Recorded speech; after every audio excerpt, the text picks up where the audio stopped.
हरे कृष्णा। नमो ओम विष्णुपादाय कृष्णपृष्ठाय भूतले श्रीमते भक्ति वेदांत स्वामिनिति नामिने। हरे कृष्ण कृष्ण कृष्ण हरे हरे, हरे राम राम राम हरे हरे। भगवद गीता 2020 में आपका स्वागत है। हमने इसके पहले की चर्चा में 28, 29 और 30 इन 3 श्लोकों में देखा कि अर्जुन दोनों सेना के मध्य में अपना रथ स्थित करके जब दोनों सेनाओं का अवलोकन करते हैं तो उन्हें दोनों सेनाओं में अपने स्वजन दिखाई देते हैं और प्रमुखतः उन्हें भीष्म तथा द्रोण दिखाई देते हैं। और इन सब के प्रति अर्जुन का इतना स्नेह आदर है कि अर्जुन अपने शरीर में दुर्बलता, कायरता, शोक और खिन्न महसूस करते हैं। उनके हाथ से उनका प्रसिद्ध गांडीव धनुष भी छूट जा रहा है।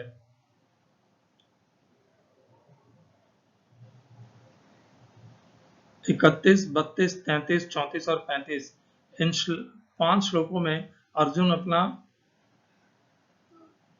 युद्ध न करने के बहुत से कारण बताते हैं और इन सबको एक साथ करना समूह में अच्छा रहे, परंतु 5 श्लोक का विस्तार थोड़ा बड़ा है, इसलिए इन 2 भागों में बांट करके इस वीडियो में 31 और 32 इन 2 श्लोकों की चर्चा करते हैं और अगले वीडियो में 33, 34 और 35 उन 3 श्लोकों की, आने वाले 3 श्लोकों की चर्चा करेंगे। आइए 31वें श्लोक का अध्ययन करते हैं। न च श्रेयो अनुपश्यामि हत्वा स्वजनमाहवे न कांक्षे विजयम कृष्ण न च राज्यम सुखानि च। श्रील प्रभुपाद द्वारा अनुवाद। हे कृष्ण, इस युद्ध में अपने ही स्वजनों का वध करने से न तो मुझे कोई अच्छाई दिखती है और न मैं उससे किसी प्रकार की विजय, राज्य या सुख की इच्छा रखता हूँ। तात्पर्य यह जाने बिना कि मनुष्य का स्वार्थ विष्णु या कृष्ण में है, सारे बद्ध जीव शारीरिक संबंधों के प्रति यह सोचकर आकर्षित होते हैं कि वे ऐसी परिस्थितियों में प्रसन्न रहेंगे। ऐसी देहात्म बुद्धि के कारण वे भौतिक सुख के कारणों को भी भूल जाते हैं। अर्जुन तो क्षत्रिय का नैतिक धर्म भी भूल गया था। कहा जाता है कि 2 प्रकार के मनुष्य परम शक्तिशाली तथा जाज्वल्यमान सूर्यमंडल में प्रवेश करने के योग्य होते हैं। ये हैं, एक तो क्षत्रिय जो कृष्ण की आज्ञा से युद्ध में मरता है, तथा दूसरा सन्यासी जो आध्यात्मिक अनुशीलन में लगा रहता है। अर्जुन अपने शत्रुओं को भी मारने से विमुख हो रहा है। अपने संबंधियों की बात तो छोड़ दें, वह सोचता है कि स्वजनों को मारने से उसे जीवन में सुख नहीं मिल सकेगा, अतः वह लड़ने के लिए इच्छुक नहीं है। इस प्रकार की भूख न लगने पर कोई भोजन बनाने को तैयार नहीं होता।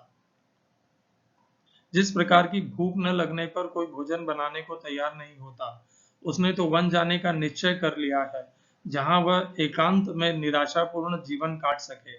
किंतु क्षत्रिय होने के नाते उसे अपने जीवन निर्वाह के लिए राज्य चाहिए, क्योंकि क्षत्रिय कोई अन्य कार्य नहीं कर सकता। किंतु अर्जुन के पास राज्य कहाँ है? उसके लिए तो राज्य प्राप्त करने का एकमात्र अवसर है कि अपने बंधु बांधवों से लड़कर अपने पिता के राज्य का उत्तराधिकार प्राप्त करे, जिसे वह करना नहीं चाह रहा है। इसीलिए वह अपने को जंगल में एकांतवास करके निराशा का एकांत जीवन बनाने के योग्य समझता है। इस श्लोक में प्रयोग किए गए संस्कृत के शब्दों का अर्थ जान लेते हैं। न अर्थात न तो, च अर्थात भी, श्रेयः कल्याण, अनुपश्यामि पहले से देख रहा हूँ, हत्वा मारकर, स्वजनम अपने संबंधियों को, आहवे युद्ध में, न तो कांक्षे आकांक्षा करता हो, विजयम विजय, कृष्ण हे कृष्ण, न अर्थात न तो, च अर्थात भी, राज्यम राज्य, सुखानी उसका सुख, च अर्थात भी। अगला श्लोक पहले अध्याय का 32वां श्लोक। किम नो राज्येन गोविंद किं भोगैर्जीवितेन वा येषाम् अर्थे कांक्षितं नः राज्यं भोगा सुखानि च। श्रील प्रभुपाद का अनुवाद। हे गोविंद, हमें राज्य सुख अथवा इस जीवन से क्या लाभ,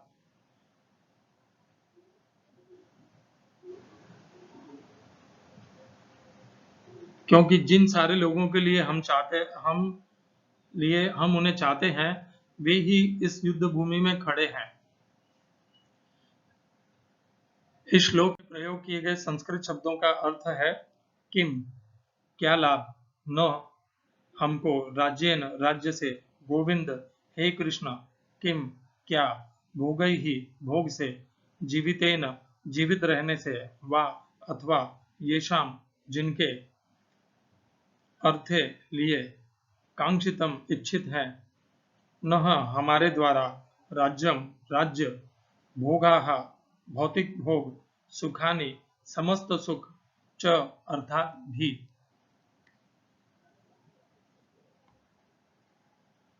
ओम अज्ञानतिमिरन्धस्य ज्ञानाञ्जनशलाकया चक्षुरुन्मीलितं येन तस्मै श्रीगुरुवे नमः। एकं शास्त्रं देवकीपुत्रगीतम् एको देवो देवकीपुत्र एव एको मन्त्रस्तस्य नामानि यानि कर्माप्येकं तस्य देवस्य सेवा। हरे कृष्णा।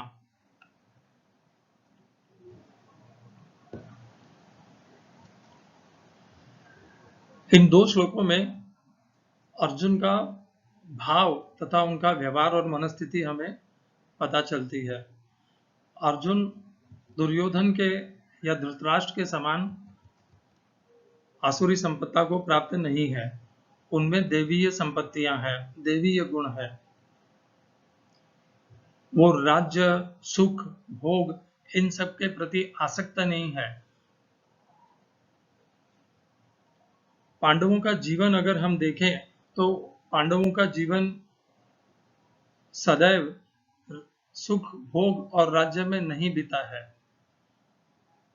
उनका बचपन वन में बीता था, जहां पर उनके पिता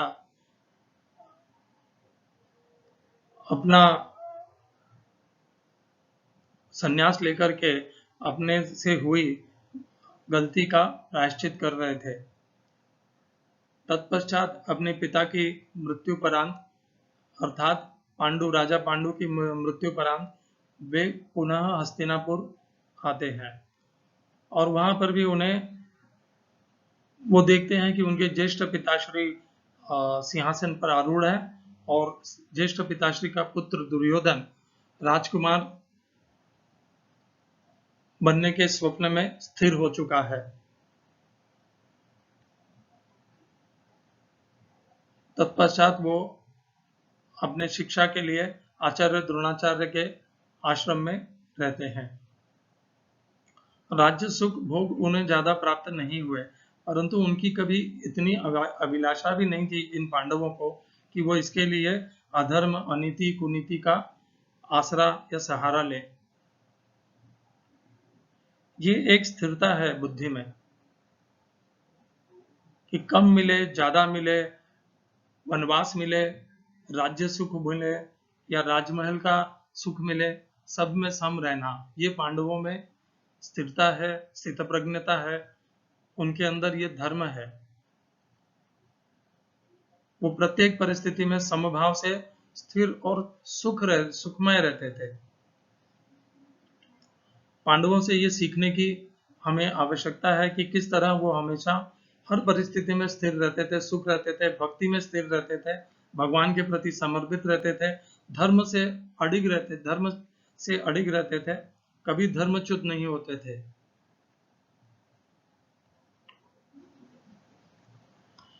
इन दो श्लोकों को मैं भगवत गीता के 16वें अध्याय के 13वें श्लोक के साथ जोड़ना चाहूंगा। जैसा कि पहले बताया, 16वें अध्याय में भगवान दैव और आसुर इन दो संपदाओं का वर्णन करते हैं। 13वें श्लोक में भगवान कहते हैं, ईदमद्य मया लब्धम इमं प्राप्स्ये मनोरथम ईदमस्तिमिदम् अपि मे भविष्यति पुनर्धनम। ये आसुरी संपत्ति को प्राप्त हुए मनुष्य का स्वभाव है। हिंदी में इसका अनुवाद है, इतनी वस्तुएं तो हमने आज प्राप्त कर ली और अब इस मनोरथ को प्राप्त अर्थात पूरा कर लेंगे। इतना धन तो हमारे पास है ही, इतना धन फिर हो जाएगा। ये उनका स्वभाव आसुरी संपत्ति वालों का निरंतर बना रहता है। उनके पास कितना भी संपत्ति आ जाए, कितने भी वो भोग भोग लें, कितने भी उनके स्वप्न पूरे हो जाएं, कामनाएं पूरी हो जाएं, परंतु फिर नई कामनाएं, फिर धन की इच्छा उनके अंदर सतत बनी रहती है। यही आसुरी प्रवृत्ति है। और अर्जुन इसके विपरीत है, क्योंकि वो देवीय संपत्ति में है। उनमें यह स्वभाव नहीं है कि ये युद्ध करके मैं अपना राज्य प्राप्त कर लूंगा, धन सुख को प्राप्त कर लूंगा। वो ऐसा विचार नहीं रखते हैं। अगर धन सुख राज्य प्राप्त करने की कीमत स्वजनों की तथा अपने कुल के श्रेष्ठ भीष्म तथा आचार्य द्रोण की हत्या है, तो उन्हें वो राज्य सुख ये सब नहीं चाहिए। इसके विपरीत दुर्योधन तथा धृतराष्ट्र, भले धृतराष्ट्र और दुर्योधन सोचते हैं कि पांडु पुत्रों की हत्या भी करनी पड़े तो उन्हें वो स्वीकार है। क्यों? क्योंकि उन्हें राज्य सिंहासन, सुख, लोभ, कामनाएं, भोग, यही उनका जीवन है और यही उन्हें स्वीकार है।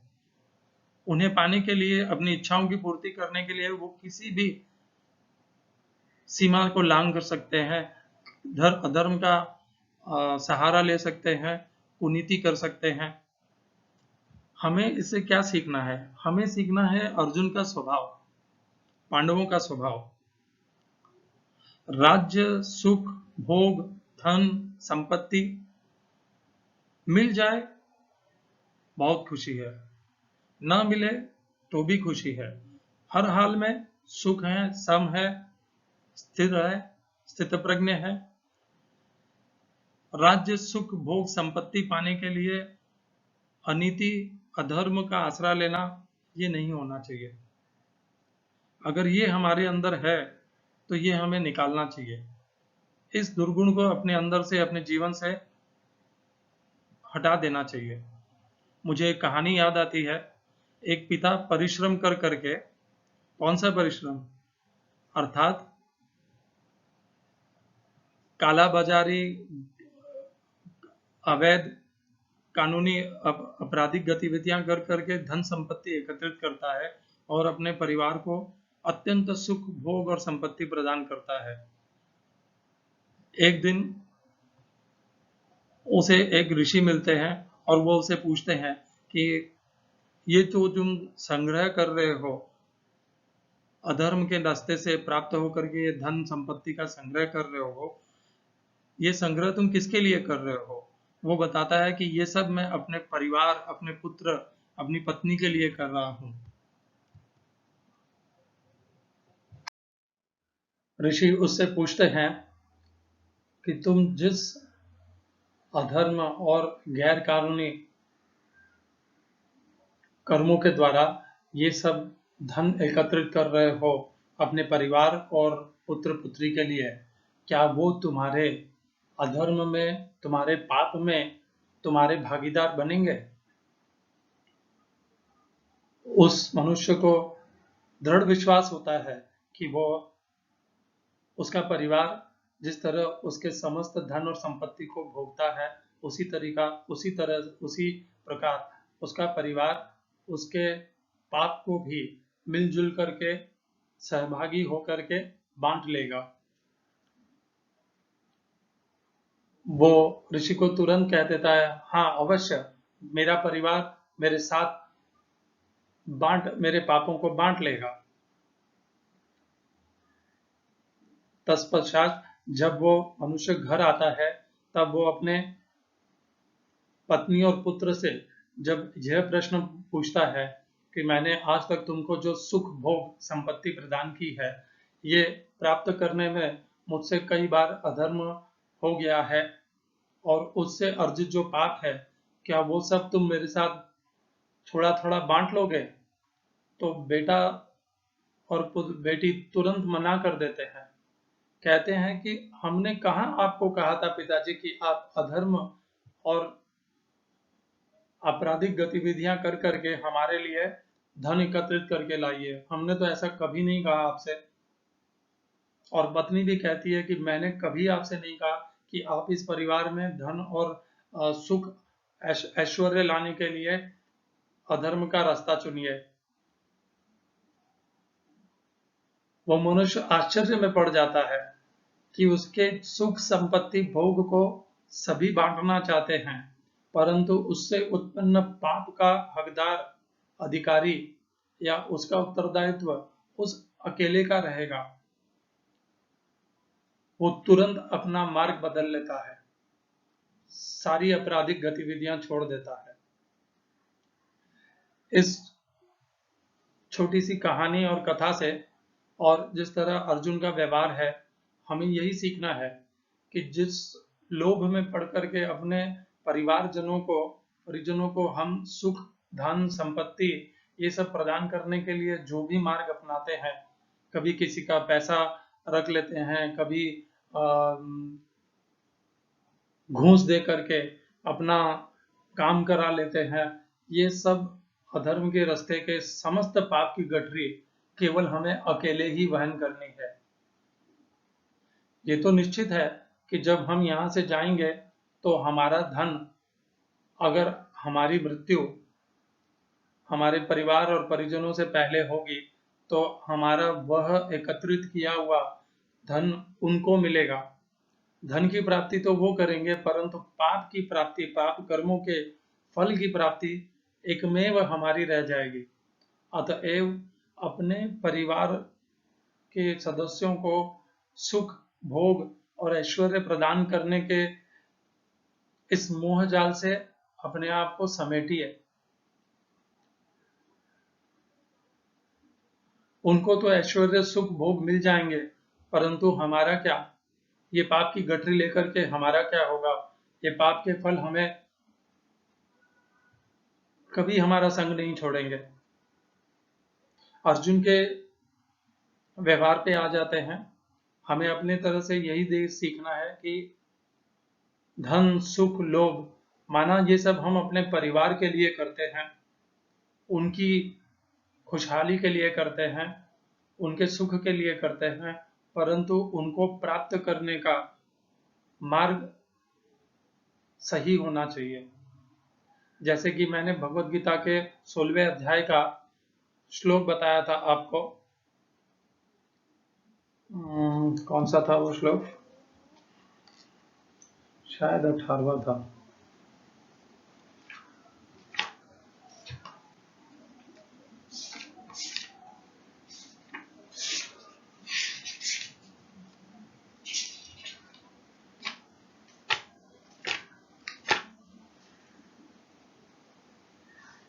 बारहवां श्लोक भगवत गीता के 16वें अध्याय का।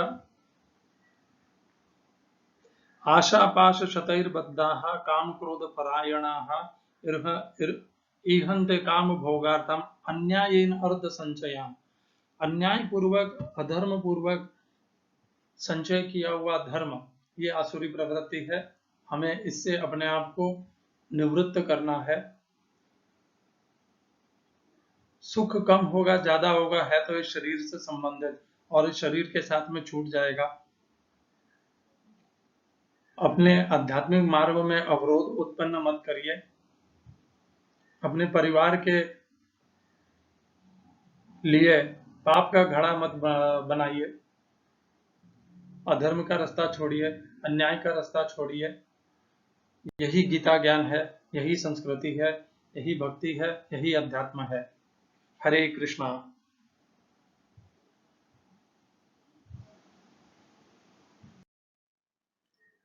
हरे कृष्णा।